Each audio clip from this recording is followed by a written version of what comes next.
শুরু হয়ে গিয়েছে। এই পরিস্থিতিতে দাঁড়িয়ে বিধায়কদের আজকে কমিশনের দ্বারস্থ হওয়ার ঘটনা অত্যন্ত তাৎপর্যপূর্ণ। শুভেন্দু অধিকারী সহ অন্যান্য যারা আজকে বিধানসভায় ছিলেন তাদের প্রত্যেকে এই মুহূর্তে আমরা দেখতে পাচ্ছি তারা কমিশনের সামনে এসেছে। সরাসরি সেই ছবি আমার ভিডিও জার্নালিস্ট শুভ্রাংশু ঘোষ দেখাচ্ছে। দেখতে পাচ্ছি খুব তাৎপর্যপূর্ণ ছবি।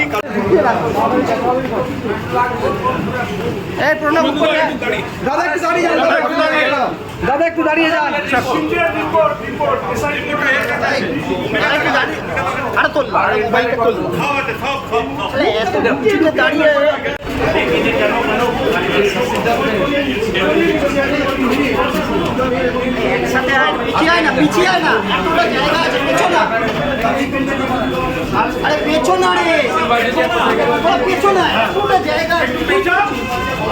বড় কর জায়গা বড়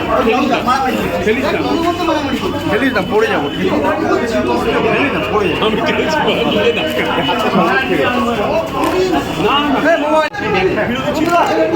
সেই মুহূর্তে রয়েছেন শঙ্কর ঘোষ। তিনি যে ফাইলটা ইতিমধ্যে তিনি চাক্ষুষ করছেন এবং ক্যামেরা পিছনে আরে চুপ কর একটা কাজ করতে তো তারা দাঁড়িয়ে রয়েছেন। প্রত্যেকের হাতে একটাই বক্তব্য যে রিপোর্ট ইতিমধ্যে কোর্টে জমা দিয়েছে। সেখানে দেখা যাচ্ছে যে পুলিশি নিষ্ক্রিয়তা এবং এই পুলিশি নিষ্ক্রিয়তা বা পুলিশ ফোন না ধরার জেরে কার্যত এই ধরনের।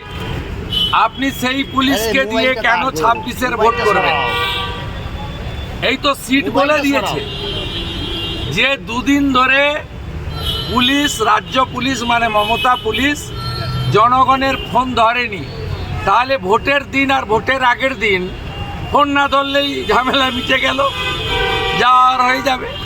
তাই তো হয় বাংলায়।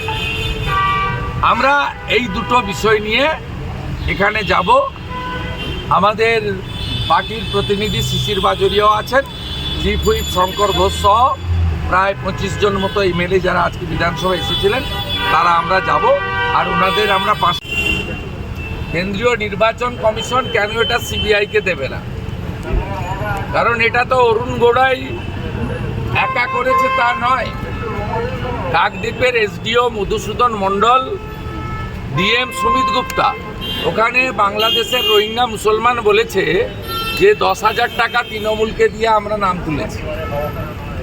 তাহলে জাতীয় নির্বাচন কমিশনের এত বড় দুর্নীতি ধরা পড়ার পরে মমতার পুলিশকে দিয়ে কেন এফআইআর হবে? এটা তো জাতীয় issue, national issue. Election commission তো ভারত সরকারের একটি সাংবিধানিক স্বশাসিত সংস্থা। আমরা এই দুটো বিষয় নিয়ে সিওর কাছে এসেছি এবং আমরা খবর পেয়েছি অরুণ গোড়াই ইতিমধ্যে কলকাতা হাইকোর্টে গেছেন এই মামলা সিবিআইকে ট্রান্সফার করার জন্য।